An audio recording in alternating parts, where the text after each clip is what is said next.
The Bandai gods are actually taking action. I'm on the movie, been the foundation.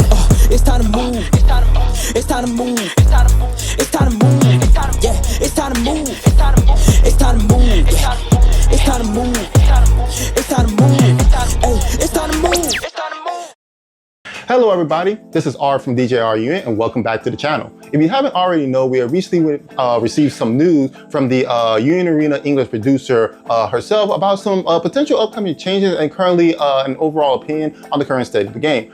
Just to really narrowify it or to break it down for you guys to understand or to like simplify in that matter, pretty much they decided that they commented that we appreciate or they appreciate us tuning into Union Arena, being able to come and interact and actually grow the community as a whole. But they also make a notice in this statement, whereas though they feel as though there's some balancing that needs to be made, some changes that needs to be made in order to keep the format healthy for us. So if you want to go ahead and read this message for yourself, it's actually on the official Union Arena Twitter page or X page, I should say, where you're able to see the full message from the UA producer herself. Now, I wanted to go and talk a little bit about this topic, as well as dive a little bit deep into it, because you've seen the earlier video or the video that we posted before this one, where we discussed how we believe that Kenshin, specifically Red Kenshin, the matter could be a problem towards the overall health of Union Arena, especially on the competitive level.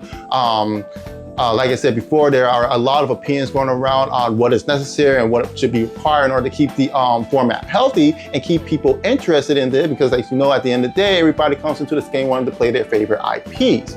So since posting that video and since oddly enough, around the same time that the message got released, funny enough, a lot of people have made comments on our earlier videos and have made a lot of key and strong points that are from different perspectives from our own that I wanted to bring to light and discuss about a little bit further, because I feel as though that is important. Let's hear what everybody has to say about the subject at hand, so we can all come to a sound conclusion and decide like what would be the best option going forward for Union Arena. So starting off, I'd like to start off with one of the comments from, I believe their name was the Scarlet Tiger, and he made a good comment, or they made a good comment specifically about that Kenshin is a new set. Kenshin is a new set. It only recently came out. It's only been out in the West for about a month, and it offers a new playstyle, or it brings a new playstyle to the format. And I feel as though that up to this point, we often used to playing Union Arena a certain type of way and a certain type of structure, how the game is played out.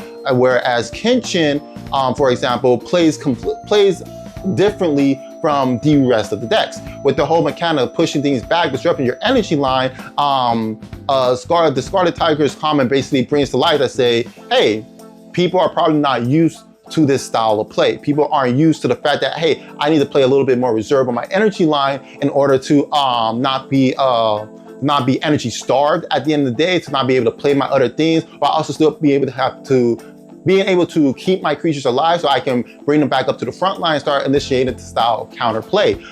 This also brings to the light that there are still viable options to play in the meta, and viable decks that can actually have a good matchup against Red Kenshin, like say Purple Bleach Renchi Rush or Boogie Woogie, for example. That's naming just a couple of decks that has a pretty good matchup on it, and that people just need to grow more accustomed to just how the deck plays. They need to have that bit more practice and understand the lines of play and understand what they need to do with their specific deck or their specific archetype to be able to take out the win. And the best way to really go about that is just, you guys gotta practice. Like, and not just to you guys, that's just to us as well over here on DJR Union. Practice makes perfect, or in my case, practice makes better. And as you grow and as you continue to play these matches against these powerful and new decks, you will grow familiar with them. You will grow familiar with how these decks operate, how they run, how they play, and the mindset behind the person who is playing this deck, to that point to where you understand how to counter the deck, how to play against the deck, and what you need to do going into the matchup. So I really do appreciate the Scarlet Tiger for bringing that comment to light. And like I said, I want to say that he actually agrees with our opinions of saying that Rurouni Kenshin needs to be banned or limited, but he brings, like I said, he brings up a good option that say, hey, maybe people just need to play against the deck more and have more time for the deck to actually filter itself out throughout the current format and have people grow more accustomed to it.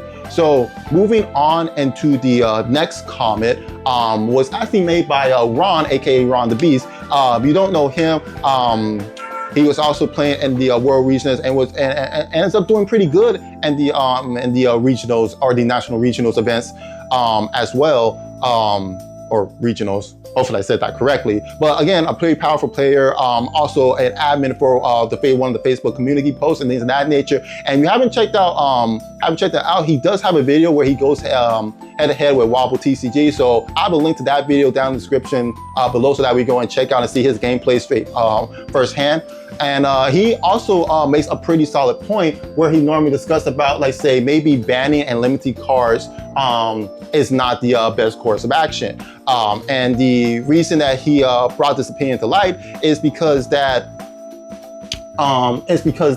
if you go and you start banning or limiting cards, and especially if you start, like, just say making a deck completely unplayable, what's going to happen is that players are going to go and flock to the next best thing. So we understand.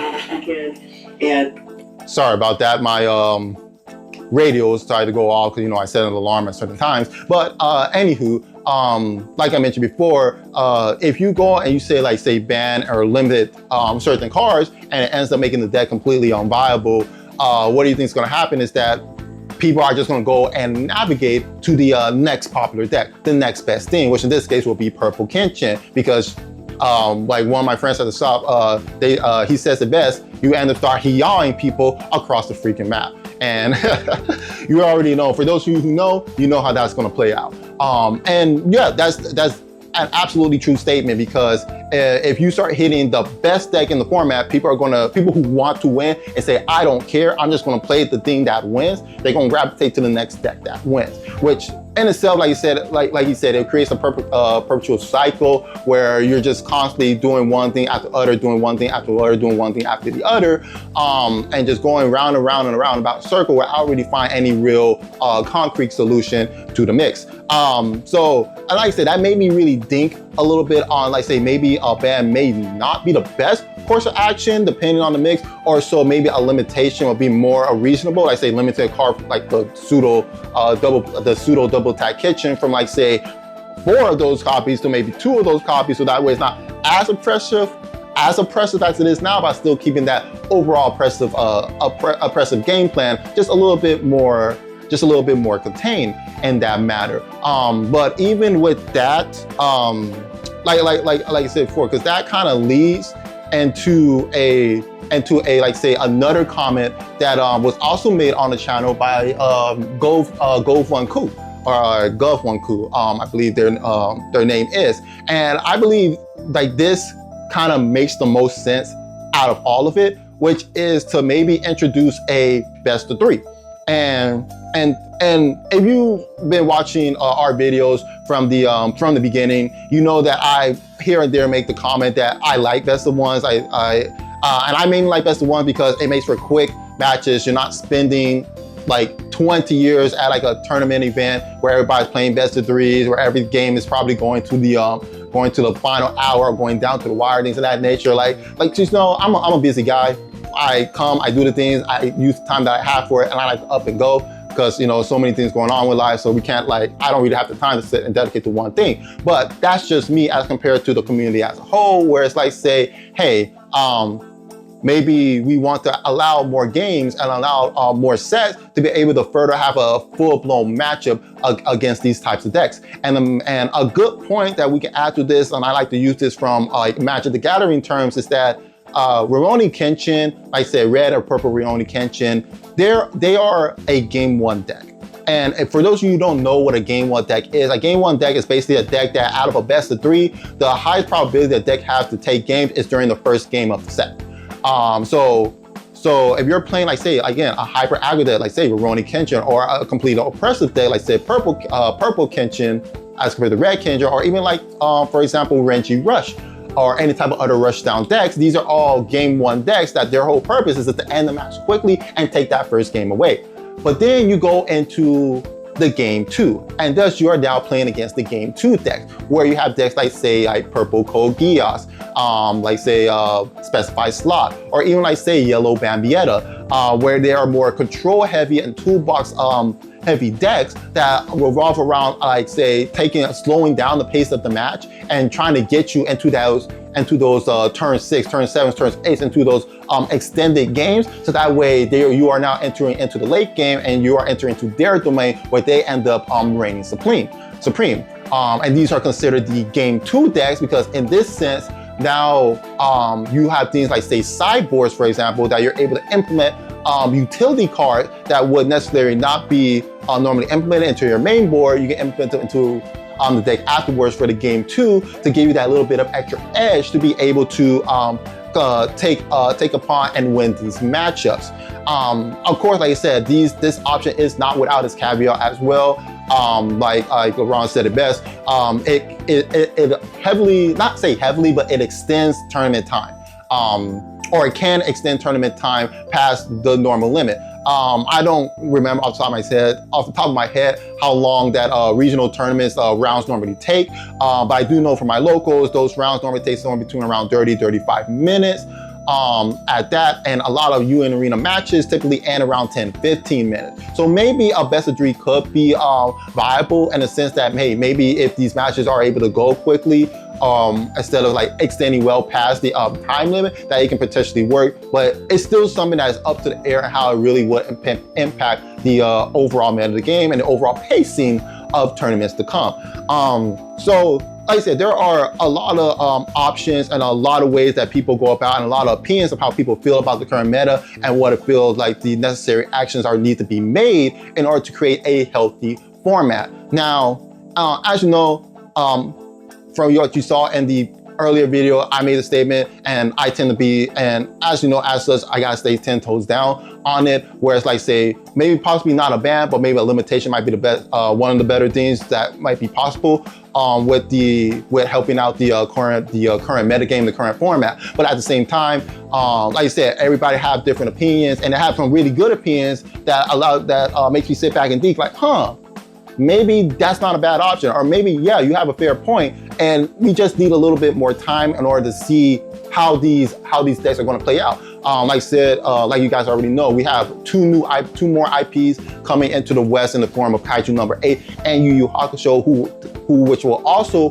bring different dynamics to the metagame and seeing how these decks will interact with the current decks thus far.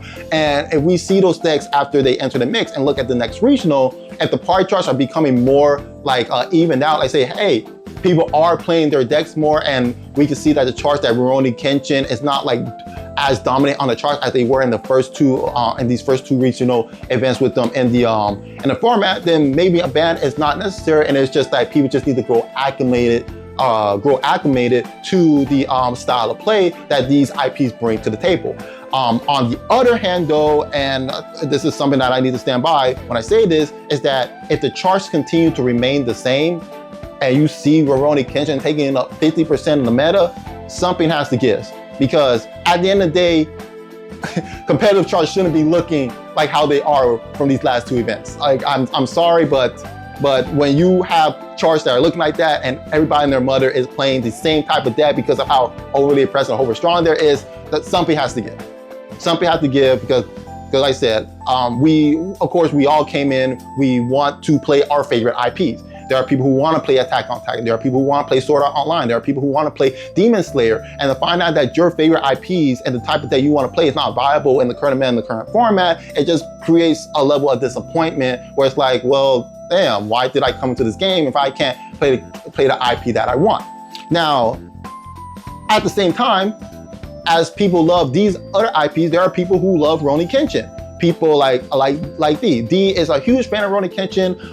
One of our friends at the shop, he's a huge fan of Rurouni Kenshin. They love Rurouni Kenshin. And to see a popular deck be as viable as it is in the current meta brings smiles to their faces. So it really is a fine line that has to be played from Bandai as well as Akari, the UA producer, to figure out what is the best course of action to bring to UN Arena over here in the West.